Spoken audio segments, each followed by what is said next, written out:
In this video, we will be discussing about the second order linear homogeneous differential equations and how to solve them using a standard technique.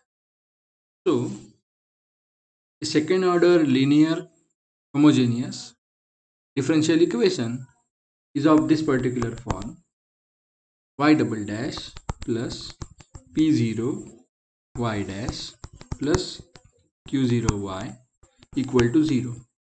Now note that this is a second order equation because it involves second order derivative. So this dash indicates derivative, that is d by dx if the derivative is with respect to time, or d by dt, sorry, d by dx is when the derivative is with respect to position or x in case of physics, and d by dt if the derivative is with respect to time. So y double dash means the derivative is taken twice, y dash means the derivative is taken only once. P0 and Q0 are just some constants. So this is a special case where this second order linear equation is with constant coefficients, P0 and Q0. And since on the right hand side we have equal to 0, this equation is also homogeneous. Now we will go through the technique to solve this type of differential equation. Let us replace this dash by our more familiar form d by dx. So this equation now becomes d2y by dx squared plus p0 dy by dx plus q0 y is equal to 0. Now just replace this symbol d by dx by letter capital D, so that this becomes d squared y plus p0 dy plus q0 y is equal to 0. Now y can be taken common to get d squared plus p0 d plus q0 into y equal to 0. Now since the product of these two quantities is 0, and we should note that y cannot be 0 because y itself is the solution, and y equal to 0 will be the trivial solution which we do not expect to happen. The only choice with us is to set the other bracket, namely d squared plus p0 d plus q0, to be equal to 0. Now this is a very familiar form. Basically this is quadratic in D.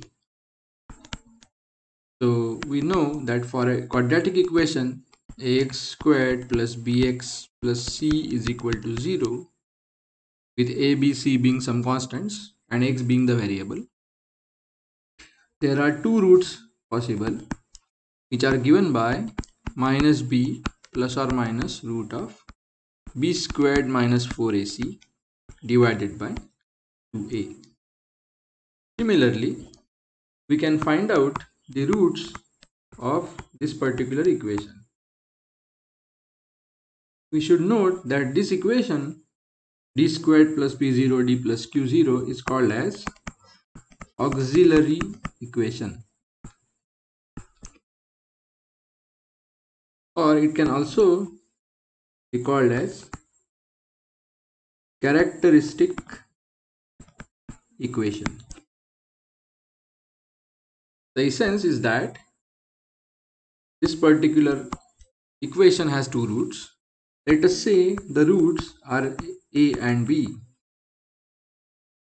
Then we can factorize this d squared plus p0 d plus q0 equal to 0 as d minus a into d minus b equal to 0. This can always be done in case of a quadratic equation. If we are able to factorize that auxiliary equation in this form, then we can directly write down the solution of this differential equation. Before that, we have to discuss three different cases, because this particular root can have three forms. So since there are two roots, the two roots can either be equal, that is, we can have this particular form, say d minus 1 into d minus 1 is equal to 0. So in that case, both of the roots are equal. So this is the first case. Then in the other case, roots are unequal, but they are real numbers. That happens when this quantity under the square root, say b squared minus 4ac, is positive. This quantity is positive, then root of positive number is real. So in that case, the roots may be unequal and real. In the last case, the roots are complex conjugates. That happens when this b squared quantity is smaller than 4ac. So if b squared is smaller than 4ac, the quantity under the square root sign is negative, and root of a negative number gives us an imaginary unit into root of a positive number, because imaginary number is just square root of minus 1. So in such case, there will only be a difference of a sign, namely plus and minus. So one root with a plus sign and an imaginary unit will be the first root, say alpha or say a, and the other root will be the same thing, just replacing the plus sign by a minus sign upon something. So note that these two are now complex conjugates of each other. That is, if x plus iy is one root, then its complex conjugate is going to be x minus iy. So in that case, b is denoted as a star. A star. Star is a symbol used to represent a complex conjugate. So in these three different cases, the solution is going to be different. So let us say what happens to the solution when the roots are equal. In that case, a is equal to b because the roots are equal. So the solution is directly written as ax plus b times e raised to ax. So this a is the root which we have already determined, and these capital A and B are some arbitrary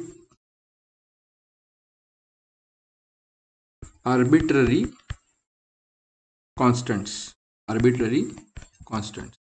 So this is the form of solution for the given second order differential equation when the two roots are equal. When the two roots are unequal, then we get this particular form, d minus a into d minus b is equal to 0.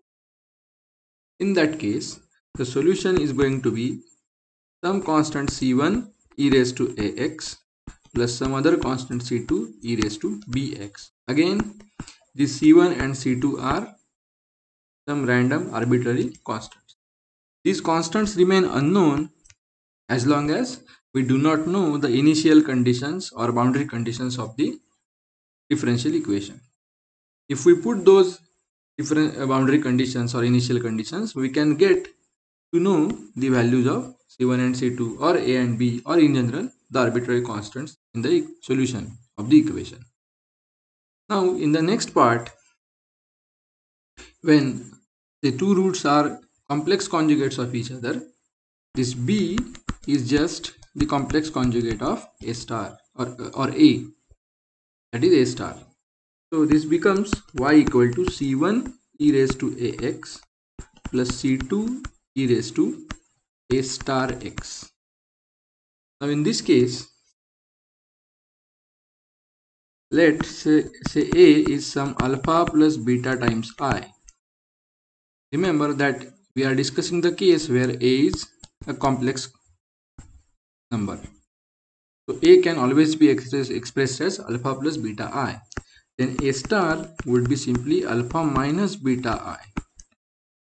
If we substitute these two values, this equation becomes C1 e raised to alpha e raised to beta I plus C2 e raised to alpha e raised to minus beta I. Now this e raised to alpha is to be taken common. What remains inside is C1 e raised to beta I plus C2 e raised to minus beta I. Now we know from Euler's formula that e raised to beta I is cos beta plus I sin beta, and e raised to minus beta I is cos beta minus I sin beta. If we use these two substitutions back here, we get e raised to alpha C1 cos beta plus I sin beta plus C2 cos beta minus I sin beta. Now this cos beta can be taken common.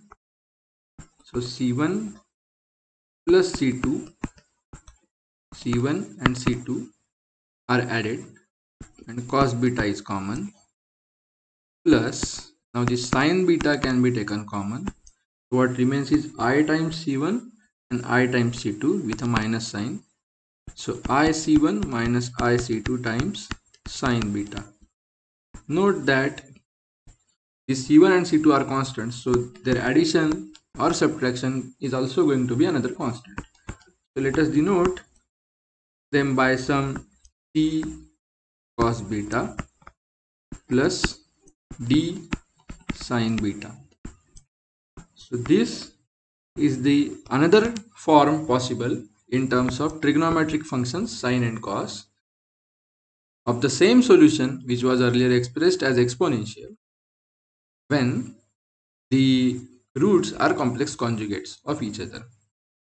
Now this is an interesting case because it involves cosine and sine terms, and it says that this y is going to be of oscillatory nature. So these are the three different possible cases to be discussed when we try to solve a second order linear homogeneous differential equation with constant coefficients. In order to study these methods, let us take an example. Say we have to solve this equation y double dash plus 9y is equal to 0. Now replace this double dash sign by the more familiar form d2y by dx square plus 9y is equal to 0. Now let us put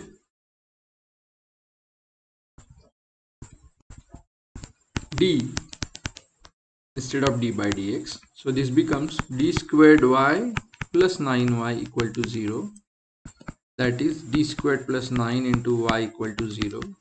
So this gives us d squared plus 9 equal to 0. This is what we did when we discussed the derivation. Now this gives us d squared to be equal to minus 9. So the two possible roots are plus or minus root of minus 9. That is plus or minus root of minus 1 into root of 9. That is plus or minus square root of minus 1 is I and square root of 9 is 3. So the two possible roots are plus 3i and minus 3i. This is the case when the roots are complex conjugates of each other. Now we can directly see that the solution is then some c1 e raised to 3ix plus c2 e raised to minus 3ix if we want to retain the exponential form of derivation solution. But we have also derived an alternate form which involves cosine and sine functions when the roots are complex conjugate. So if we use that form, remember this 3I is just 0 plus 3I. This 0 is alpha and this 3 is beta, right? And the solution involves e raised to alpha x into some c e raised to c cos beta x plus d sin beta x. So in our case, alpha is 0 and e raised to 0 gives us 1. So this entire factor gets reduced to 1 into c cos beta is 3. So cos 3x plus d sin 3x. So instead of this trigonometric, the exponential notation, if we wish to write an alternate form, we can also write the same solution as y equal to c cos 3x plus d sin 3x. This is another way of writing the same solution. Both are equally correct. So let us discuss another example which is quite simple. Say we are asked to solve y double dash is equal to k times y. This means d2y by dx squared is equal to k times y, or if we shift this ky on the left hand side it becomes negative, so minus ky equal to 0. So this means d squared minus k into y is equal to 0. We have taken y common, we have replaced d by dx by capital D. So the auxiliary equation is d squared minus k equal to 0. Since y cannot be 0, the other term has to be equal to 0. This means d squared is equal to k and the two possible roots are plus or minus root of k. Both of them are real and unequal. So one of the roots, which is a, is plus root k and another root, which is b, is minus root k. So the solution is simply c1 e raised to root kx plus c2 e raised to minus root kx. That's it. This is the formal solution in that case. So this is how we solve second order linear homogeneous differential equations. Thank you.